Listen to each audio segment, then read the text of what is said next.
Bueno, nosotros habíamos empezado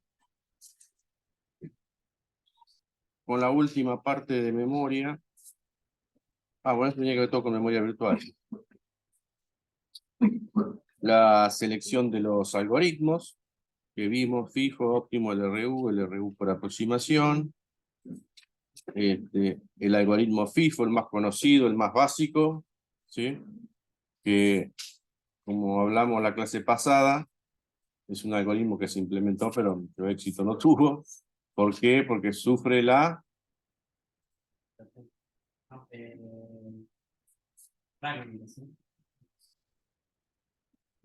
Todo sistema de cola que sufre la anomalía de Velayo, ¿sí? Todos los sistemas de cola sufren la anomalía de Velayo, eso es problema físico, ¿sí? Entonces, habíamos visto, bueno, esta era la curva, pero ¿qué pasaba cuando se estudió esto? Bueno, cuando Velayo estudió esto, en base a datos estadísticos, llegó a la conclusión que se producían esos picos, ¿sí? Ya habíamos hablado del ejemplo del... No me acuerdo qué ejemplo habíamos dado, de la cola del banco. Del peaje. ¿Sí? El ejemplo del peaje. ¿Sí? Algoritmo óptimo, que dijimos que este algoritmo es un algoritmo que mira al futuro. ¿Sí? Pero bueno, no es un algoritmo implementable. ¿Sí? Luego se tomó este algoritmo como referencia para ver los otros algoritmos que tal óptimos son. ¿Sí? Y este precisamente se tomó como base para el que sigue, que es el LRU, que si ponemos un espejo, en vez de mirar hacia el futuro, mira hacia atrás, ¿sí? Mira al pasado. Que es el algoritmo LR, el menos recientemente usado, ¿sí? La página que más lejos se usó en el tiempo, esa es la que reemplaza, ¿sí?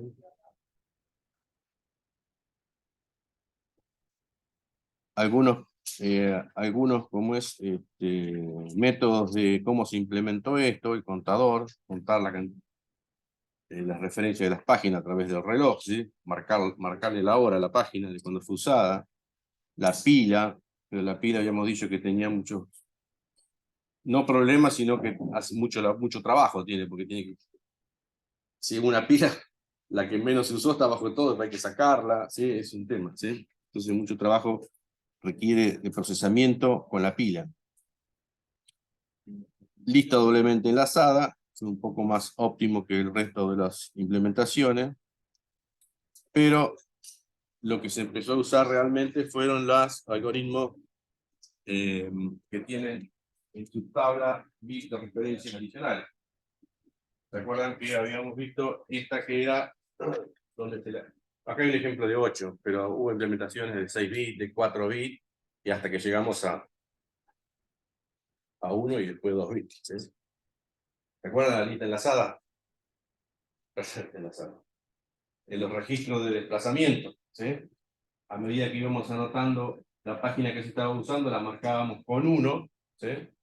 Luego, después de un cierto tiempo establecido por el sistema, 100 milisegundos, 200 milisegundos, ¿qué hace?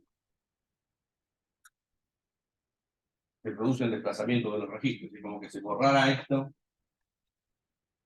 esta columna, y se agrega ceros acá adelante, ¿sí? Se desplazan todos los bits. Bueno, esto a medida que va pasando el tiempo, en el momento que hay que reemplazar una página, ¿cuál se va a reemplazar? Y la que tiene el número más chico, ¿sí? Acá hay un número, ¿sí? El que tiene el número más chico, la que se va a reemplazar. En este caso, esta no se usó nunca, por ejemplo, ¿sí? Nunca se usó. ¿Sí? Es una página víctima, sería. ¿Sí?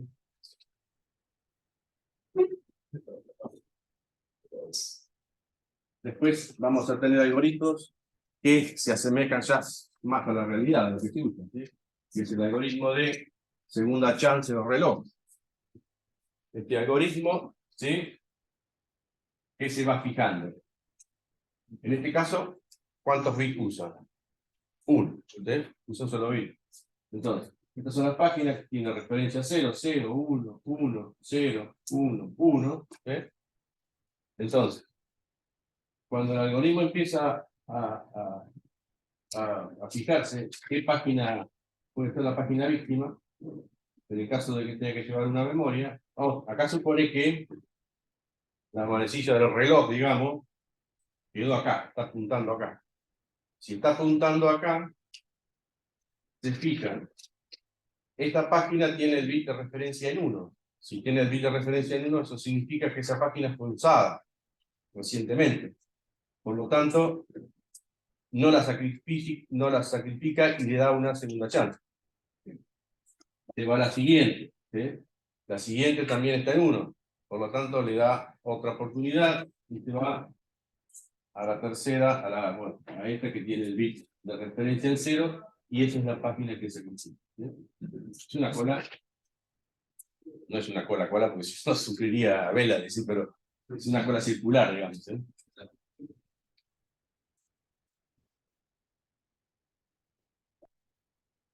Bueno, este es el ejemplo que habíamos visto, ¿sí?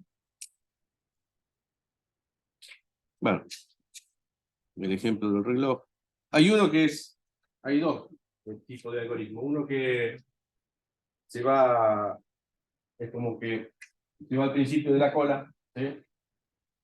Cuando sacrifica una página, y el otro es como que la manecilla del reloj queda siempre en la última referencia que tuvo, ¿sí?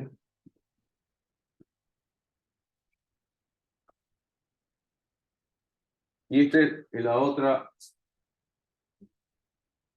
Bueno, teníamos uno, llegamos a un bit, ahora estamos en 2 bits, otra vez de nuevo, ahora 2 bits. ¿Por qué? Porque esto tiene en cuenta una cosa: si la página fue modificada o no fue modificada. Y en el caso que tenga que sacrificar una página, ¿cuál es la ventaja de saber si fue modificada o no fue modificada? La que no fue modificada, no hay que guardar las modificaciones al disco. Exactamente. Entonces, tiene la referencia de que si fue modificada, bueno, y es una página víctima que hay que sacrificarla, y bueno, por ejemplo, en este caso, ¿sí? Sería página víctima, está en 0. ¿Sí? Pero bueno, fue modificada, entonces habría que, si la sacrificamos, que guardarla en el disco. ¿Sí? En este caso, la página no fue modificada. Vamos a suponer que en algún momento este bit se puso en 0. ¿Sí? Porque pasó el reloj y se puso en 0. Bueno, si se puso en 0, va a ser una página víctima.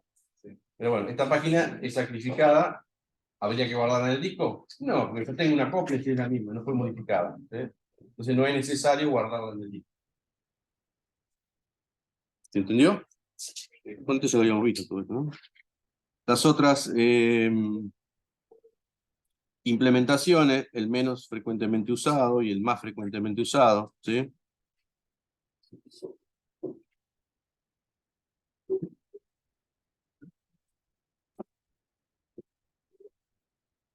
Se me chipoteó algo, pero bueno.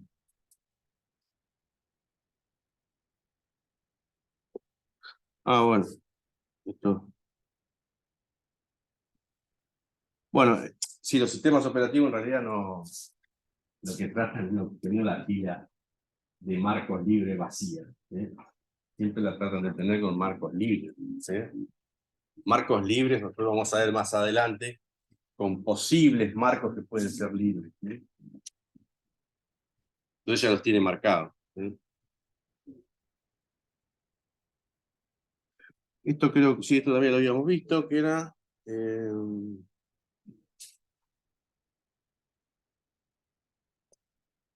bueno, lo que tiene que ver con paginación bajo demanda, que bueno, la paginación bajo demanda en realidad es muy teórica, pero no es explicable.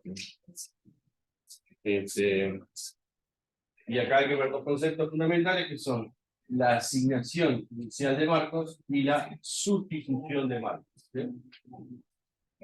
Habíamos visto en la primera asignación de marcos a todos los procesos en forma equitativa. Eso significaba que a todos le dábamos lo mismo. ¿Sí? Y la otra era asignación proporcional. ¿Sí? Por ejemplo, si tengo un proceso que hace entrada-salida, mucha entrada-salida, entonces agarra un archivo, copia la información, manda mail, por ejemplo, un archivo que manda mail un poco masivo, ¿sí? Entonces va a hacer mucha entrada-salida, porque va a leer del disco, va a procesar, va a usar páginas, por una sola página, ¿sí? Es un proceso que hace mucha entrada-salida. Ahora, si tengo un proceso que tiene matrices multidimensionales, ¿sí? Ahí el uso de memoria va a ser masivo, ¿sí? Entonces va a usar muchas páginas, ¿sí? Ahora, por eso la puedo asignar de forma proporcional. Pero bueno, esto tiene que ver también con dónde estemos trabajando, ¿sí? O qué procesos, mejor dicho, vamos a estar corriendo. Por eso ahí dice procesos interactivos y procesos batch, ¿sí? Entonces, si estamos con procesos interactivos, hay muchos usuarios trabajando en un equipo y es justo que yo le saque a uno para darle al otro, y no, todos los usuarios tienen los mismos derechos. Por lo tanto, en los sistemas interactivos se da de forma equitativa, o sea, la misma cantidad de marcos a cada uno, ¿sí?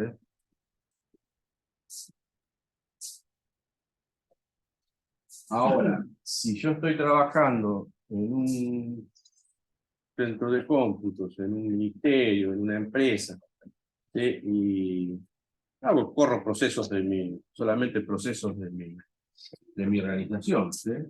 Entonces, ahí puedo jugar un poco con este reparto de páginas, ¿sí? Y más precisamente si estoy trabajando con procesos batch. Estoy trabajando con procesos batch, eso significa que los procesos batch, los MIND preferentemente, tienen asignado, mejor dicho, asignado no, tienen lo que se llama el JCL. ¿Se acuerdan que era el JCL? El Show Control Language, ¿sí? Es todo el procedimiento de ejecución del sistema batch, ¿sí? Por dónde, qué es lo que va haciendo. Se corre un programa, después se corre otro, se graba un archivo, se saca un listado, ¿sí? Todo un proceso batch que en realidad lo corre el operador, ¿sí? Entonces, en ese caso, el Show Control Language, cuando el sistema operativo o el cargador lee el Show Control Language, ya tiene la información de la cantidad de memoria que va a necesitar ese proceso. Por lo tanto, al tener la información, ¿qué puede hacer?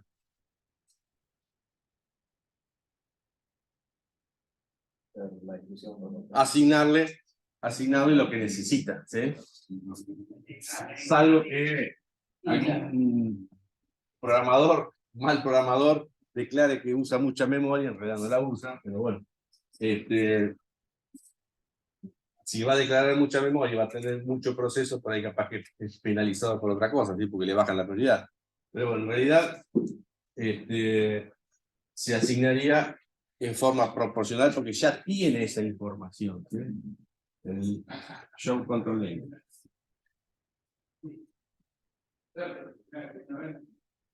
La otra era la sustitución de marcos, ¿sí?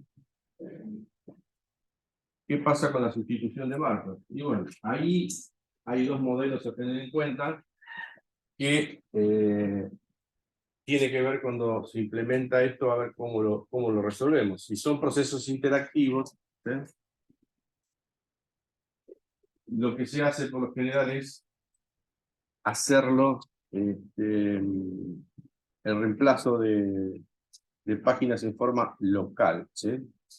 O sea, inicialmente a ese proceso se le asignaron tanta cantidad de páginas. Entonces, si ese proceso requiere usar mucha memoria, ¿sí? Tiene que estar cargando páginas constantemente y no les alcanza la que tiene asignada, bueno, va a tener que sacrificar las páginas de su propio proceso, ¿sí?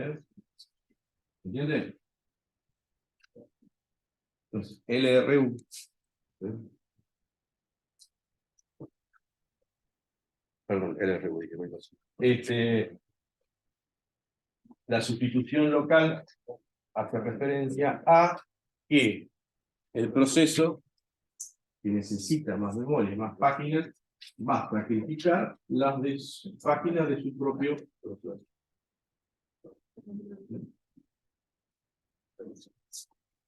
Ahora,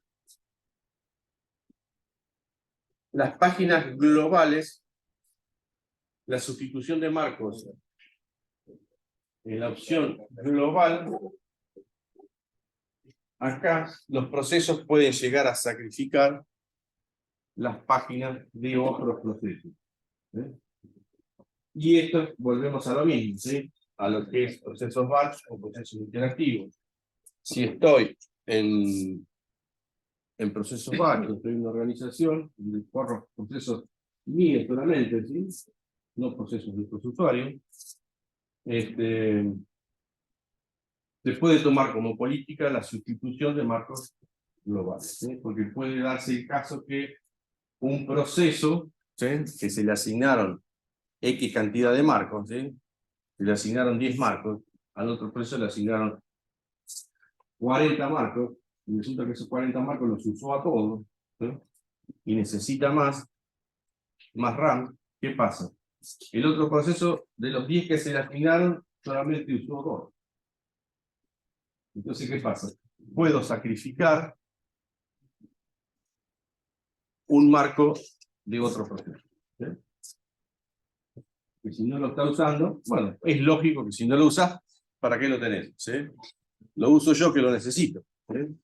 Pero bueno, eso se da cuando estamos trabajando por ahí con procesos batch o estamos trabajando en un sistema, en un centro de cómputo donde yo corro procesos solamente míos, ¿sí? Ahora, si estoy trabajando en otro lugar donde los equipos dan servicio a muchos usuarios que uno ni sabe de dónde son, ¿sí? Ahí la sustitución de marcos sería en forma equitativa, ¿sí? Perdón, en forma local, ¿sí? Donde cada proceso que se le asigna una cantidad de marcos va a tener que sacrificar los marcos de su propio proceso.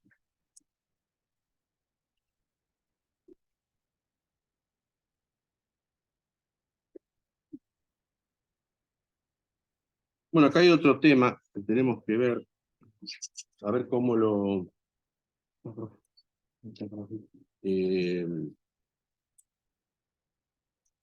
acá está relacionado mucho con la arquitectura también. Si hablamos de, bueno, ya habíamos hablado de paginación baja demanda, y nosotros, cuando empezamos a hacer, nos hicimos este ejercicio de algoritmos, ¿sí? ¿Qué hicimos? Cargamos una página, después le mandaba a otra, cargábamos la otra, le mandaba a otra, cargábamos la otra. Pero eso no es tan así. ¿Sí?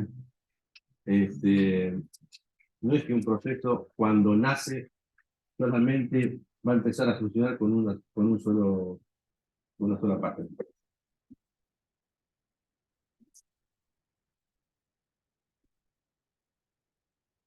Ahí por eso puse por arquitectura, hay una mínima cantidad de páginas que se necesita para un proceso, ¿sí?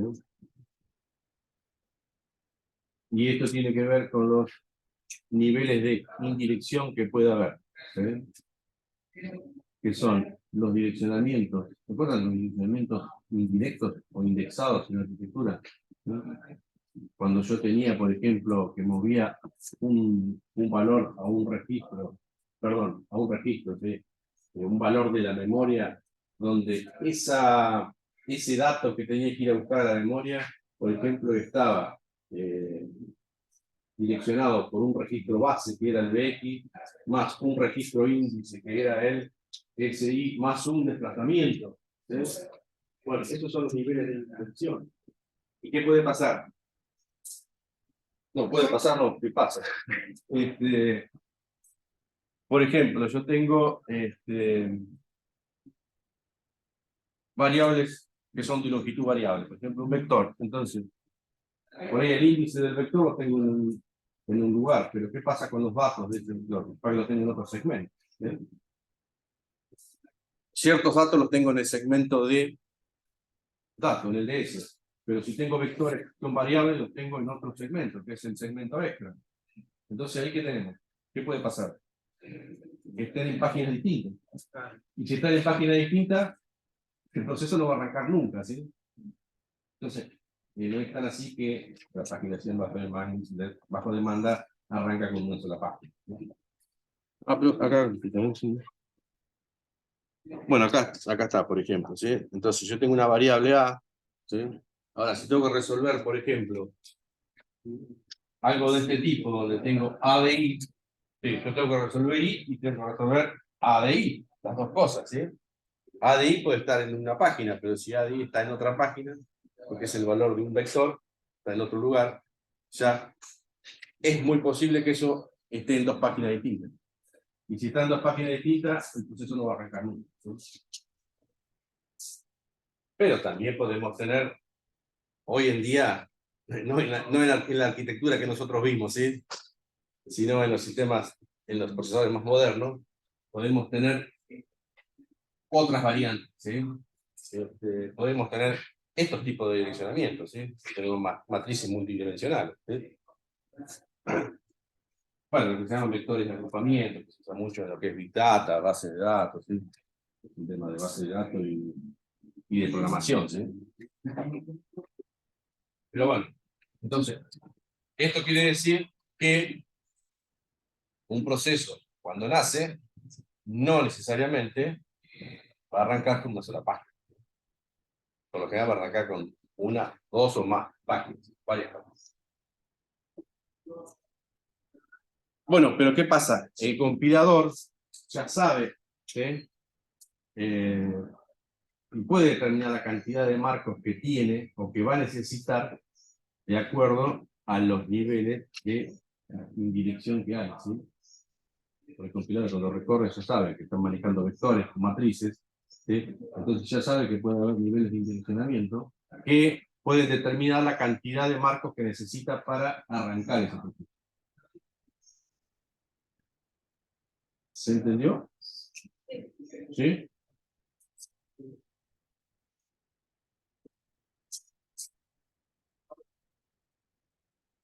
No, esto no lo habíamos visto. Bueno, este es otro de los temas que tenemos que ver hoy, que era el inconveniente que puede tener la memoria virtual, ¿sí? A más de uno por ahí algo le ha pasado sin darse cuenta. Y en realidad está pasando esto, que es la sobrepaginación. Bueno, esos son todos sinónimos, ¿sí? Quieren decir lo mismo, sobrepaginación o trashing en inglés o hiperpaginación, ¿sí? Porque la idea de la memoria virtual, ¿cuál es? No tener todos los procesos ahí. Y hacer nacer procesos. Total, yo tengo memoria virtual, y hago nacer procesos, ¿sí? Bueno, por eso a veces la cantidad de marcos o la memoria que tengo es insuficiente, ¿sí? Entonces, eso puede acarrear lo que se llama sobrepaginación, porque estoy mucho tiempo yendo a buscar páginas al disco, trayéndolas a memoria, ¿sí? Porque no tengo marcos libres, entonces es un problema. O sea, entonces, si hay muchos fallos de página, ¿sí? ¿Está algo acá? Ah. Entonces, si los procesos se lo pasan más tiempo paginando, ¿sí? Yendo a buscar páginas al disco y grabando páginas en el disco, que procesando realmente, entonces ahí se produce lo que se llama sobrepaginación, ¿sí? Eso es común a veces que pase, ¿sí?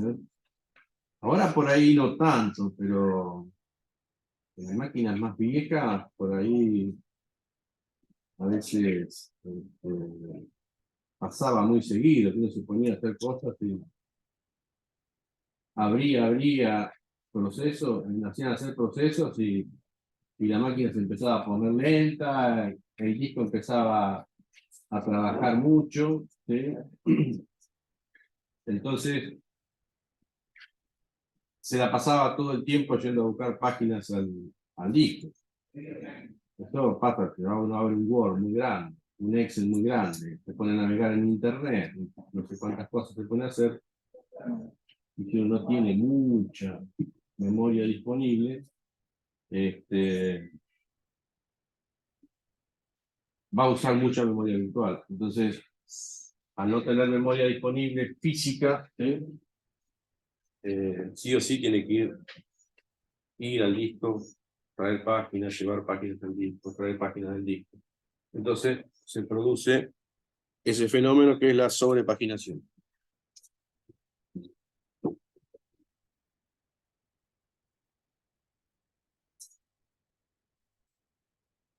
Bueno, acá un ejemplo, por ejemplo, qué puede pasar con los mindfulness, ¿sí? ¿Por qué podemos caer en sobrepaginación? En un equipo personal, una computadora personal, ya dijimos por qué podemos caer en sobrepaginación, ¿sí? Pero, por ejemplo, hay muchos procesos batch en los mindfulness que podemos caer en sobrepaginación por el tema de que el planificador de largo plazo, ¿sí? Que es el que hace hacer los procesos, ¿sí? Y tenemos, por ejemplo, muchos procesos que están orientados a la CPU, ¿sí? Perdón, a la CPU no, a la entrada-salida. Y esos procesos, en ese proceso orientado a la entrada-salida, ¿qué va a pasar con el recurso CPU? Iba a figurar que tiene poco uso, que está libre, ¿sí? Entonces, ¿qué pasa con el planificador de de mediano plazo? El de mediano plazo, ¿qué hace? ¿Qué es lo que controla? El grado de multiprogramación, de la cantidad de procesos que tiene. Entonces voy a decir, bueno, en realidad la CPU no se está usando, entonces se pueden hacer nacer muchos procesos, ¿sí? Ahora, se pueden hacer nacer muchos procesos, podemos caer en un tema de crashing o sobrepaginación, porque en realidad si esos procesos que también son procesos orientados a la entrada-salida, el planificador de procesos sigue estando la CPU libre. Entonces, nacen muchos procesos, y si nacen muchos procesos, la memoria, cada vez tenemos menos espacio. Si tenemos menos espacio, vamos a tener que empezar a sacrificar páginas, ¿sí? Ir al disco, venir al disco para buscar páginas. Entonces, ahí se puede producir un tema de sobrepaginación. Son sinónimos de repaginación, tracing. Sí, son todos. Porque en algunos libros figura hiperpaginación, en otro sobrepaginación, en otros dicen, bueno, trashing va a decir en el inglés, va a decir trashing, ¿sí?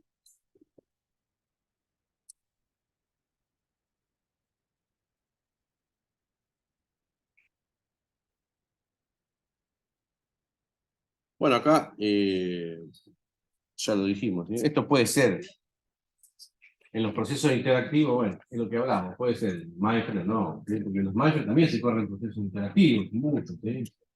No es que solamente en el mindfulness se van a correr procesos batch, ¿sí? Sí se corren muchos procesos batch en los mindfulness, ¿sí? Pero también hay procesos interactivos, ¿sí? Por lo que los sistemas que usan los usuarios son todos procesos interactivos. Pero en realidad, bueno, ustedes por eso a veces no sé si usan, por ejemplo, yo uso a veces mucho con bancos, o no sé, o las aplicaciones, cuenta de DNI. Y ustedes vieron que a veces hay ciertos momentos en la noche que las cosas no andan. El banco provincia pasa muy seguido. Entonces, a partir de las 9 de la noche, las 8, las 9, a veces te abre la página y directamente te la abre. A veces la abre y vos querés hacer una cosa y no te la podés hacer. Eso pasa porque en realidad los sistemas, hay muchos procesos batch que se están corriendo, que están actualizando cosas, de las cosas diarias que se hicieron durante el día, ¿sí? que se tiene que actualizar y se tienen que hacer, también tiene que hacer backup, tiene que hacer un montón de cosas. Entonces, esos procesos, como que son procesos batch, que se corren a la noche, por eso que están, a veces las páginas no funcionan. Entonces, ¿qué pasa? No pasa, pero por qué pasa casi todos los días, casi todos los días. Entonces, corre el proceso a la noche, que están haciendo cosas, o actualizando datos, haciendo movimiento de cuentas, entonces, porque a veces las cosas uno ve que se actualizan después de un tiempo, hay muchas cosas que se actualizan a la noche. Piensan que nadie lo va a usar de noche y al contrario, es cuando tiene más movimiento. Y a veces sí, a veces te agarra la cabeza, aunque hay que usar algo, no anda, no anda.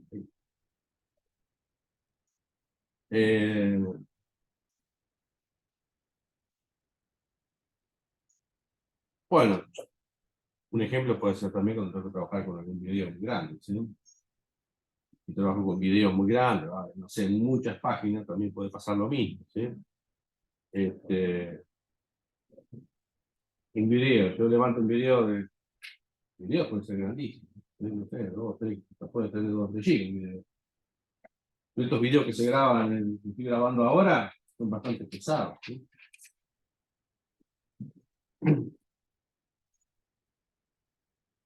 También puede ser alguna falla de algún software de base, ¿sí?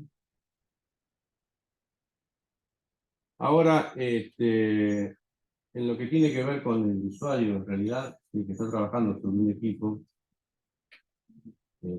ahí mucho el sistema operativo no puede hacer, porque si vos estás trabajando en un equipo personal y te pones a abrir muchas cosas, para que no tenés memoria, ¿qué vas? No tenés solución ahí, ¿sí?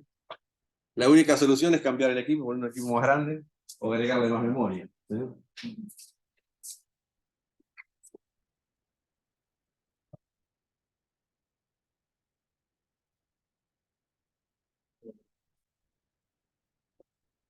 Bueno, hay otros conceptos que hay que tener en cuenta, ¿sí?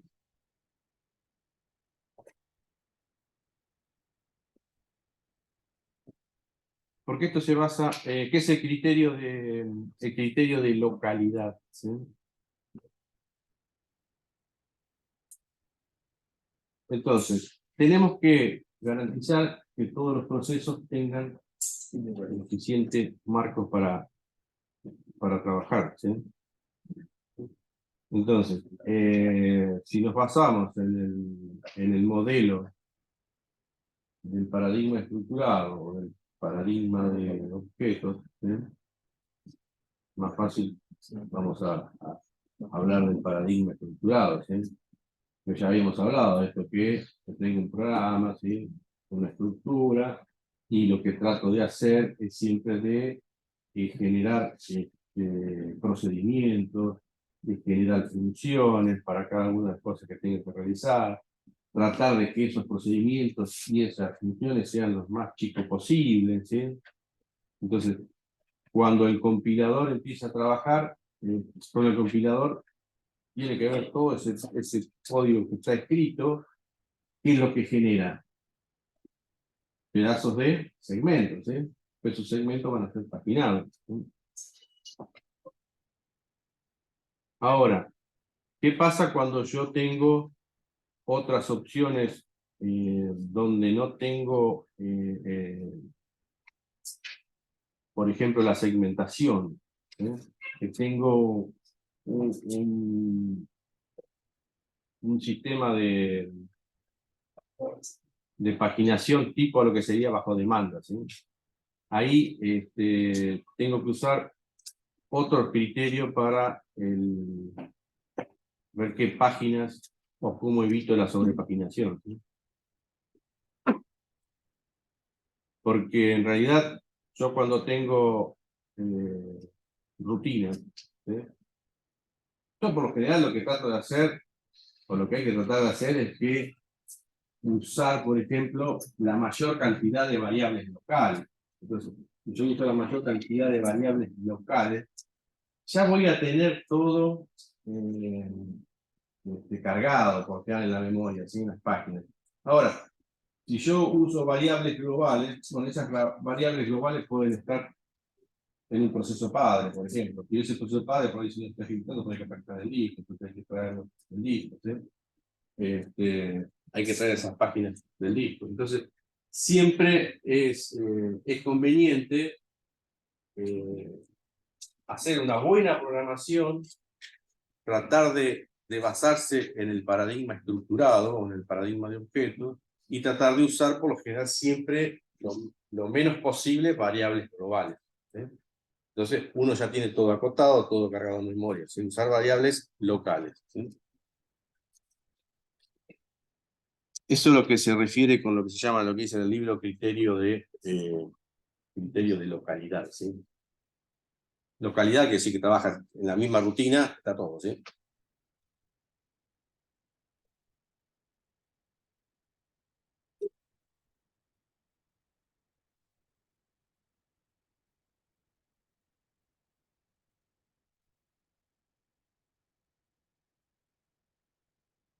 Entonces, el sistema operativo ya tiene una referencia de la cantidad de marcos, ya habíamos hablado, ¿sí? Tiene una referencia de la cantidad de marcos que necesita, ¿sí? Para el segmento de código y para el segmento de datos, ¿sí? La segmentación respecta al punto de vista del programador, ya lo hemos hablado. Cada rutina tiene un segmento y como estas están paginadas, el compilador sabe de antemano cuántos marcos necesita esa rutina. Y si usa variables locales, también sabe los marcos que necesita para el segmento de datos, ¿sí? Bueno, esto es lo que vinimos hablando hasta ahora, ¿sí? Como para que lo tengan escrito, ¿sí?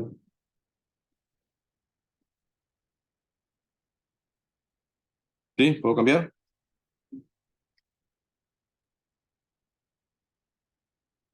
O sea, todo esto es lo que dijimos, lo que vinimos diciendo anteriormente, ¿sí?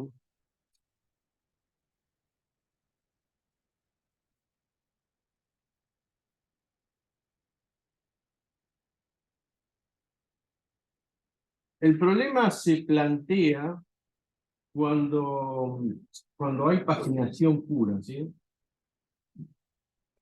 Esto pasa en los sistemas Unix, ¿sí? Que usan paginación pura, ¿sí? Donde se debe definir este modelo de localidad, ¿sí? O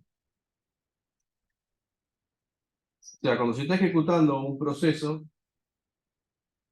lo que debemos hacer es que no se mueva dentro de trate de no moverse dentro de esa rutina, ¿sí? Pero bueno, pero como estamos hablando de paginación pura, no existe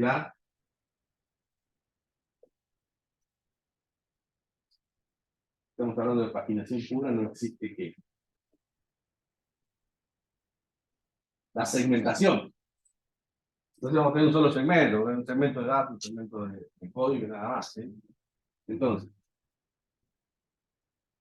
significa que a medida que se ejecuta un proceso, se mueva dentro de su localidad. Ahora, el tema es cómo definimos que está trabajando en esa localidad, ¿sí? Ahora vamos a ver, ¿sí? Sería un conjunto de páginas que se usan activamente juntos dentro de esa rutina, ¿sí? Pero el tema es definir cómo sabemos que estamos trabajando en esa rutina, ¿sí? Entonces, el modelo de conjunto de trabajo se basa en la suposición de localidad, ¿sí? Acá tenemos por ejemplo, un ejemplo de ahí. Este ejemplo, el primero, está sacado del libro, ¿sí? Que es ahí donde define el sistema, el criterio de localidad, ¿sí? Porque está trabajando con un lambda. Estas son todas referencias a páginas, ¿sí? Estas son todas referencias a páginas. ¿Cómo define este lambda? Pero acá tenemos página 2, 6, 1, 5, 7, 7, 5. Entonces, ¿cuál sería el criterio de localidad? El conjunto de trabajo. ¿Cuál sería el conjunto de trabajo? Y sería la página 1, 2, 5, 6 y 7, son las que está usando en realidad, ¿sí? Si uno se fija este lambda, las páginas que está usando son estas, ¿sí? O sea que acá se repiten, ¿sí? Las páginas. El conjunto de trabajo sería este, ¿sí? Bueno, este es otro ejemplo.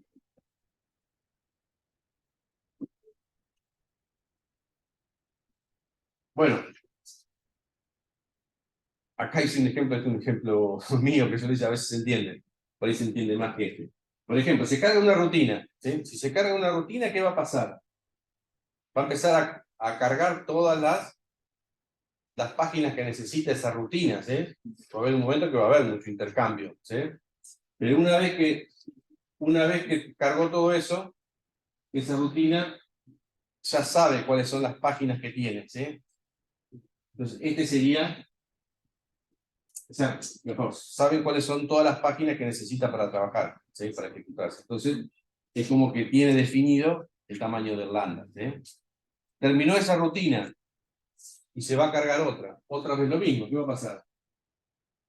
Va a empezar a cargar todas las páginas que necesita, ¿sí? De esa rutina. Una vez que la tiene cargada, es como que ya tiene definido el lambda, ¿sí? Entonces, este método, ¿sí? El conjunto de trabajo se usa para aquellos sistemas operativos que trabajan con paginación pura. Que trabajan con paginación pura, trabajan de esta manera. O sea, ¿cómo definen cuál es el criterio de localidad? ¿Sí? ¿Cómo definen cuál es la rutina donde estoy trabajando? ¿Sí? Y cuáles son las páginas que estoy usando esa rutina. ¿Podrían usar la diapositiva anterior?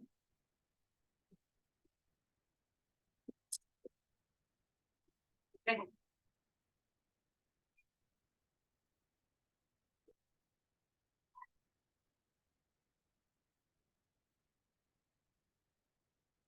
Bueno, otro modelo es poner un tope inferior y un tope inferior a la cantidad de fallos de página, ¿sí?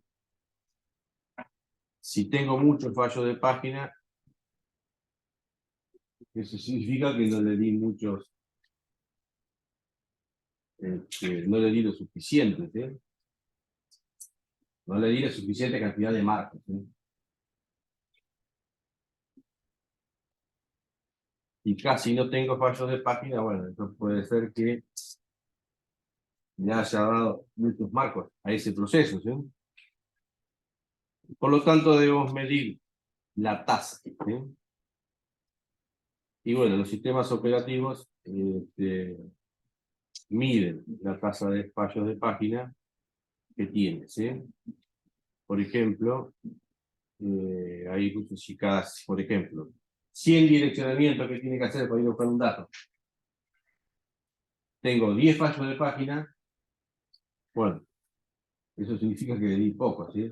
Pero tengan en cuenta que los fallos de página tienen que ser, ¿de qué porcentaje? Eso lo habíamos hablado hace bastante.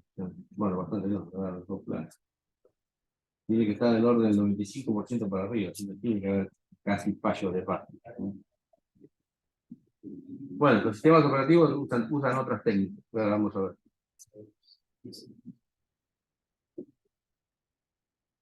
Si en cambio tengo un solo uno al menos, quiere decir que puedo sacrificar lo de la misma rutina, ¿sí? Entonces, esto se mide en base a la tasa, ¿sí? Bueno, pues esto se va a medir en base a datos estadísticos, en realidad, pues si no, ¿cómo saben cuáles son las cantidades? Estas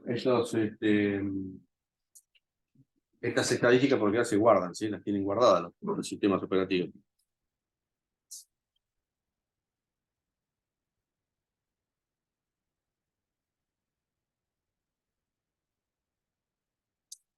A veces pasa que uno ejecuta algo, un proceso, o abre algo, aspecto ofensivo, o abre, quiere abrir el Chrome, quiere abrir una página, y por ahí la cierra, ¿eh? Bueno, la primera vez que la vieron, usted a veces observa que tarda bastante en abrir, depende. Más que nada, si recién la máquina arrancó y uno quiere seguir abrir el Chrome, a veces queda medio colgada, tarde. Ahora uno la usó, abrió una página y después la cerró. Y después la quiere volver a abrir el Chrome. ¿Qué pasa? ¿Se abre enseguida o no? Se abre rápido. ¿Sí? Entonces eso porque ya tienen preestablecido, ya saben que ese proceso, cuáles son las páginas que está usando. ¿Sí? Entonces, este dato ya lo tiene registrado en el sistema operativo, ¿sí? En algún archivo.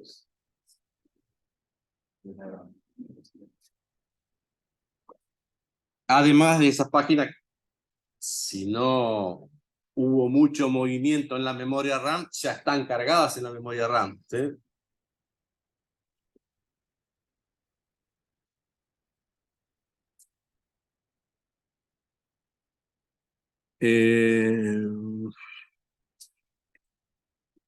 Bueno, otro de los temitas es el tamaño de las páginas. ¿Sí? Hasta ahora nosotros veníamos con un solo tamaño de página. ¿Sí? Pero ¿qué pasa? Los sistemas operativos modernos no trabajan con tamaños de páginas iguales. ¿Sí? Trabajan con tamaños de página distintos. ¿Sí? Y acá volvemos al ejemplo de los archivos multimedia. ¿Sí? Los archivos multimedia hoy son todos archivos grandes. ¿Sí? Entonces, ¿qué sentido tiene si yo tengo un tamaño de página definido de 1K, de 2K, 4K, en un archivo multimedia que tiene 200 megas, 300 megas, de dividirlo en páginas? Entonces, en ese caso, se usa tamaños de páginas de distinto tamaño. ¿Sí? Cosa de contener todo ese archivo multimedia en una sola página, ¿sí? O en la menor cantidad de páginas posible. ¿Se entiende el concepto? ¿Sí?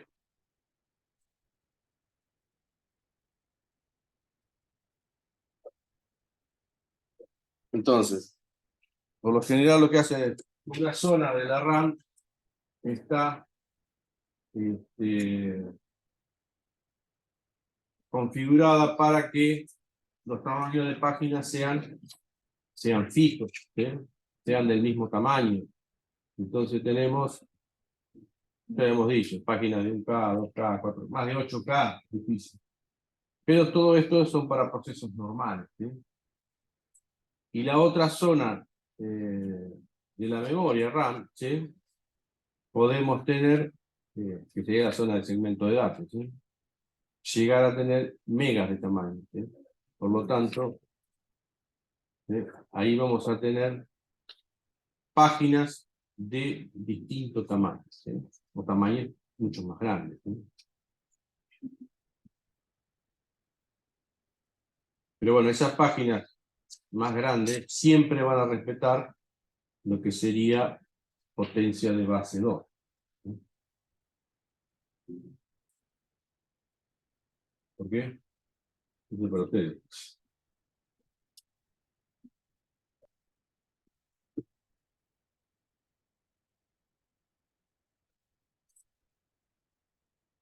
¿Qué se aplicaba potencia de base 2? Pregunta de parciales, pregunta de parciales. Cuando para el índice, que sería binario en la dirección, sean elevados, 2 elevado a algo. Sí, pero cuando se emite una dirección lógica, ¿qué se le aplica? Una máscara. Entonces esa máscara tiene que estar definida. ¿Sí? Por eso es un tipo de potencia de base 2. ¿Sí?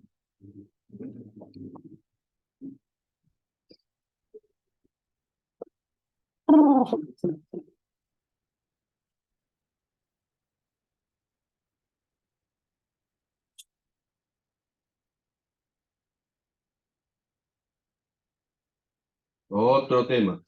Prepaginación. ¿Sí? Prepaginación y presacrificio. ¿Sí? Otros dos temas. ¿Sí?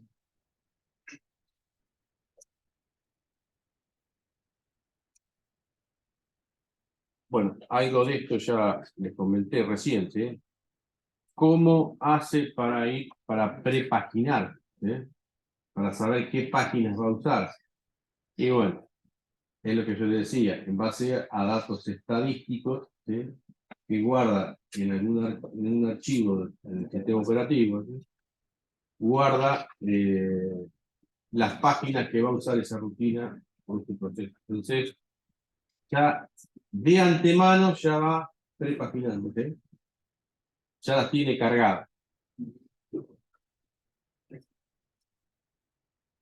No espera a que la va a usar y la va a traer del disco, sino que ya la tiene cargada, ¿sí? Porque ya sabe de antemano, si es que tiene, ahora si ese proceso se corrió por primera vez, el dato estadístico va a estar, ¿sí? Entonces, una vez que se corrió, sí, va a ir generando datos estadísticos de todas las páginas que estoy usando ese proceso. Entonces, la próxima vez que se corra, ya va a prepaginar. Dice, bueno, ya sé que va a usar todas estas páginas. Por ahí no las va a usar todas, porque por ahí el proceso tomó otra dirección, ¿sí? Pero bueno, de antemano, ya sabe que al menos estas páginas casi seguro que las va a usar. Entonces las va a cargar, ¿sí?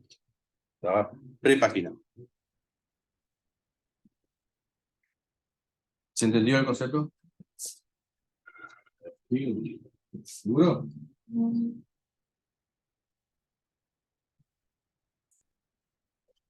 El otro concepto sería el de presacrificio, ¿eh?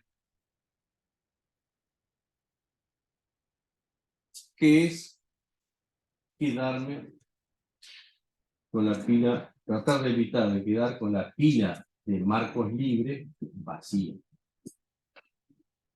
Ustedes saben que todos los marcos libres están cargados en una pila. Entonces, cada vez que necesito un marco libre, voy a la pila. Ahora, ¿cómo evito quedarme con la pila vacía? Entonces, lo que voy a hacer es hacer presacrificio. O sea, tengo que presacrificar las próximas páginas víctimas. ¿Sí? Y esto lo hace, por ejemplo, en los momentos donde hay un cambio de contexto, de un proceso a otro, ¿no?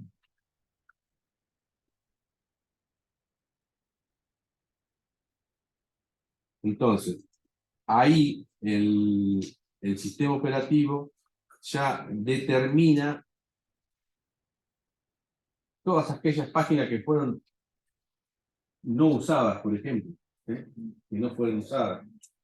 Entonces, si no fueron usadas esas páginas, ¿qué hago? Las anoto en la pila. ¿Sí? Las anoto en la pila. ¿Qué estoy haciendo? Estoy pre-sacrificando. ¿Sí? No es que está libre. Pero si el proceso no lo usó, ya la marco como que si no la usó, es muy probable que no la vuelva a usar. Entonces, ya la cargo en la pila por las dudas. Entonces, para evitar de quedarme con la pila vacía. Entonces voy pre-sacrificando.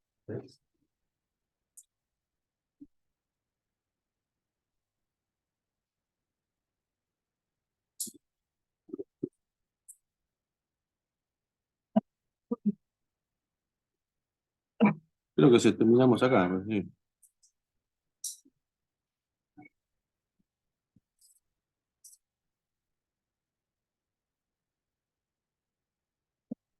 Bueno, este sería lo último que vamos a ver de memoria. ¿Sí? Ya la clase que viene, o sea, mañana, ya vamos a arrancar con el sistema de almacenamiento, ¿sí? Con la última parte. ¿Sí? Habíamos visto la introducción, los principios de año, después seguimos con procesos, memoria, y ahora viene la parte del sistema de almacenamiento, el sistema de entrada-salida. Bueno, hoy en día los equipos prácticamente es como que me está sobrando memoria, ¿sí? Pero bueno, De todo modo, la memoria virtual sabemos que sigue existiendo y que tiene sus ventajas. Después, muchas veces en los equipos, en los servidores de archivo o en los servidores web, a veces podemos jugar con algunos parámetros. Algunas cosas ustedes, no sé si han jugado en la parte práctica con el tema de la swap. Necesitamos el grado de Visual es subimos o bajamos grado. Subir o bajar el grado, cosa de que use o no la swap. Porque hay un parámetro que por lo general está definido, creo que en un 60%. Sí, no me acuerdo, siempre es 60%. igual algunos equipos te lo definen solo. Algunos Dependiendo del hardware. del hardware, sí. Sí, yo por lo general los que he visto en todos los servidores siempre están en 60. No sé ahora en las versiones 10 y 11 porque no he visto cómo lo define. Pero bueno, en definitiva, lo que tengo como referencia hasta ahora, que si he instalado algo, una versión 10 o 11, lo he instalado sobre el mismo hardware, sí, físico en realidad, porque en realidad son virtuales, máquinas virtuales, pero en realidad el hardware es el mismo, ¿sí? No ha cambiado.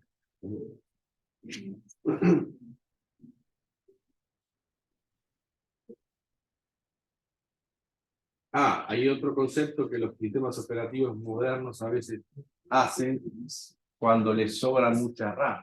¿Sí? Si les sobra mucha RAM, entonces, por lo general, a eso lo usan como caché de discos, ¿eh? Entonces van guardando cosas en la RAM. Ahí, datos del disco, ¿sí? Lo van guardando en la RAM. Entonces, ya las tienen cargadas en el caso de las que las tengan que usar, ¿sí? Igual hay muchos parámetros que se usan, por ejemplo, ustedes, no sé, creo que lo han visto también en la práctica, ¿sí?